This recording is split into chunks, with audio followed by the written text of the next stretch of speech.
देवाचे द्वारी उभा क्षण भारी तेने मुक्तिचारी साधी येल्या हरिमुखे म्हणा पुण्याची गणना कोण करी असोनी संसारी जीव वेगू करी वेदशास्त्र उभारी बाह्य सदा ज्ञानदेव म्हणे व्यासाची आखुना द्वारकेचा राणा पांडवा घरी हरिमुखे म्हणा पुण्याची गणना कोण करी महायोग पीठे तटे भीमरथ्यम वरम पुंडलिकाय दातुं मुनींद्रे समागत्य तिष्ठं तमानंद कंदम परब्रह्मलिंगम भजे पांडुरंगा करू प्रथम नमन दुसरे चरण संतांची त्यांच्या कृपादाने कथेचा विस्तारू बाबाजी सद्गुरु दास तुका जिथे ज्ञान विज्ञान संजीव होते तिथे योग विद्येस सामर्थ्य येते जिथे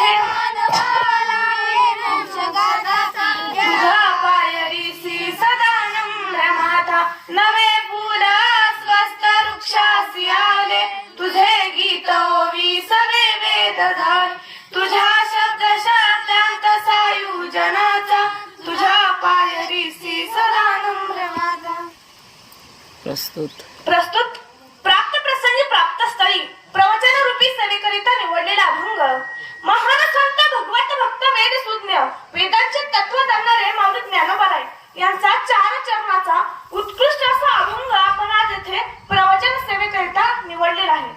मायबापा हो, सेवेला सुरुवात करण्याआधी अल्पसा परिहार द्यायचा, तो म्हणजे असा की मी आज इथे नारदाच्या गादीवर प्रवचन करत आहे. कुणामुळे तर आमचे आईसाहेब गुरुमाऊली अश्विनी आईसाहेब म्हात्रे यांच्यामुळे आज मी इथे प्रवचन करत आहे. त्या संस्थेमध्ये येऊन मला 1 महिना झाला आणि 1 महिन्यामध्ये मला त्यांनी प्रवचन दिले आहे आणि त्यांच्यामुळे आज मी इथे प्रवचन करत आहे. हो, आईची ख्याती काय सांगायची. आईची जर आमच्या गुरुमाऊलींची व्यथा जर शब्दात मांडायला गेला तर शब्द अपुरे पडतील आणि तीच जर शब्दात मांडायची असेल तर मी त्या योग्यतेची नाही असं मला म्हणावं लागेल. एवढे आमच्या आईसाहेबांची ख्याती आहेत. आमची संस्था वडगाव रांगा तालुका संगमनेर येथे आहे. आमच्या संस्थेचे नाव संत मुक्ताई वारकरी शिक्षण संस्थेमध्ये मी शिक्षण घेते. आज मी प्रवचन जर करत असेल तर फक्त आमच्या आईसाहेब गुरुमाऊली यांच्यामुळे प्रवचन करते. त्यांच्या चरणी नतमस्तक होते आणि प्रवचन सेवेला सुरुवात करते. प्रथम आपण अभंगाचा सरळ भावार्थ तुमच्या समोर मांडते आणि अभंग प्रवचनाला सुरुवात करते. देवाची द्वारी भक्षण भारी तेने मुक्तिचारी साधी येल्या. माऊली ज्ञानोबा